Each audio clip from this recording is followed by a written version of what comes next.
Well, good evening, YouTube. This is Daily Stoic with your host, Jeffrey King's Army McCabe. I just side quested. I was supposed to go meet a friend. There was a delay in the messaging, so I seen a post from Love on World by Daniel from Love on Hamilton. I'm not sure. The two Facebook groups are connected, I'm sure. They were holding a class, 350 Kenilworth, at God City Church. And I was down the road. I said, let's go. And very, very cool experience. Met some very interesting people. It is, I may lack some of the language. It is an evangelist class. The lady who was running it, I don't even remember, Emmanuel? Barely remember her name. That's how quick it went. But it starts with this. This is Jesus at the door. And there's an entire list that you can go through, and it's to introduce people to God, to Jesus, and to find new believers. I was very moved by the class, and I look forward to attending again and getting involved. Amazing. Life be like that sometimes, don't you think? Just random, just side quests, and then life-changing experiences. To God be the glory. But for now, to God be the Stoic.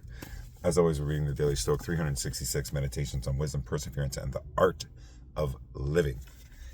As I say every single time, if you don't know what Stoicism is, get out of here. Go Google it. It is one of the best philosophies in the entire world, and I'll stand on that. We're just going to get right into it today. I don't know what else to say. I'm at a loss for words, you might say. It's a hard switch to go from the Jesus thing into the Stoic thing without, so I'm like, which gear do I grab? Let's go into first gear. Today is March 27th. Pay what things are worth.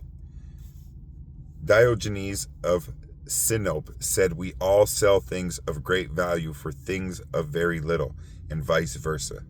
Diogenes Laertius, Lives of the Eminent Philosophers, 6.2.35b. You can buy a plume blanche diamond encrusted sofa for close to $200,000. It's also possible to hire one person to kill another person for $500. Remember that next time you hear someone ramble on about how the market decides what things are worth. The market might be rational. But the people who comprise it are not. Diogenes, who founded the Cynic school, emphasized the true worth of things, a theme that persisted in Stoicism and was strongly reflected in both Epictetus and Marcus. It's easy to lose track. When the people around you dump a fortune into trinkets they can't take with them when they die, it might seem like a good investment for you to make too. But of course it isn't. The good things in life cost what they cost. The unnecessary things are not worth it at any price. The key is being aware of the difference. Ooh, I like this. What is something really worth? Money, you got a house worth $1 million, a car is worth $40 billion, you got a $100,000 car, whatever. You can go on and on. Diamonds and rings and da. But what's it really worth? Right? What's it worth to you? Nothing wrong with it. You got money, go ahead. You can just go spend it. But what's it really worth? And I think you would be, and we know what is really, really valuable. Health and time. Right?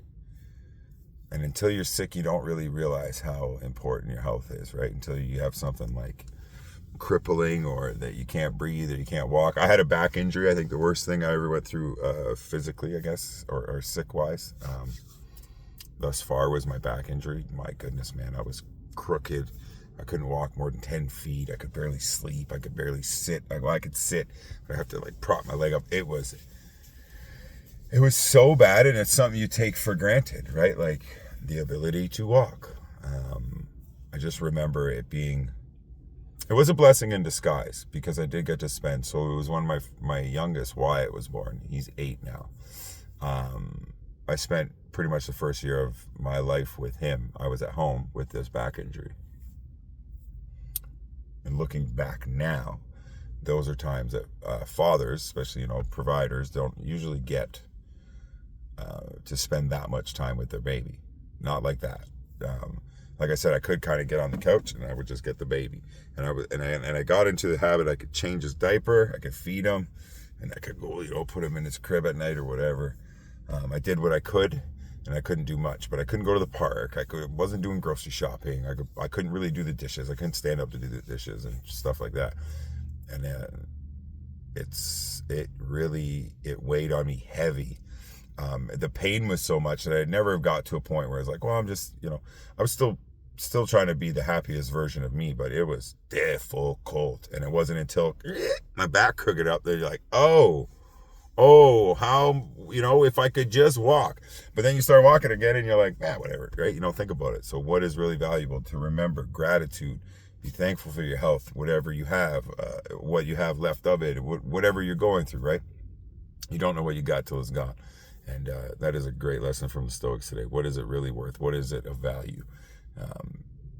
Time and health and time. Time is something you can't get back. You waste a lot of time doing nothing. Time with my children is something I won't get back. The times that have already happened. At the King's Army tonight, there's two little babies. One is about a year old, one's a newborn. And oh man, I miss little babies, dude. Oh man, and it's funny because when you start having babies and stuff, it can be stressful depending where your life is at. Or no matter where your life is at, it's a hard thing, man. You got a little baby, you got to work, you got a house, but man, now that I look back and do all them little baby moments, snap, I miss having a little baby. I suppose I'll wait till grandfatherhood, which, I got 2 kids. I got 3 teenagers and 3 younger kids, so almost 4 teenagers now. So let's hope they make a choice. I'm not a grandfather too soon, but that'll be my next baby experience. But man, do I miss having little babies, dude. And that time won't come back, right? Like that was a moment in time, and it's gone. And I will say I did enjoy it to the best of my ability. I'm sure there was some stress moments and sleepless nights where you're like, oh. But man, looking back, dude, those little baby moments, you smell their little head, your little, when they cry and their tongue shake, Oh, dude, I'm reminiscing. I love babies so much. Big kids are cool too, but nothing on babies, dude. Babies are the best. The most fulfilling experience of my entire life, bar none, hands down. Little babies, man. Raising little babies, giving them baths. I did a lot of baths. I'm happy to say I was a very active parent. Diapers, baths, hang out, belly time. I did it all, man. I did it all. I had a song for each kid in the bath. I would sing the same song to them every bath time. I'm so grateful for that. Oh, I'm just filled with joy just thinking about it. My goodness, I could cry. Now they all make fun of me. Now they all just talk trash. Make fun of my hair, make fun of my life. They're hilarious. That's how I raise them, man. We talk, we make a lot of jokes. We razz each other a lot. But yeah, oh my goodness, babies are the best. I don't know. I got way off track with all the baby talk. Don't undervalue things that are super valuable, and don't value things that are shit. That don't mean nothing. So that's a great lesson from the Stoic today. Oh man, I gotta go smell a baby, man. I'm pretty sure that's the fountain of youth, man. That new baby smell, you.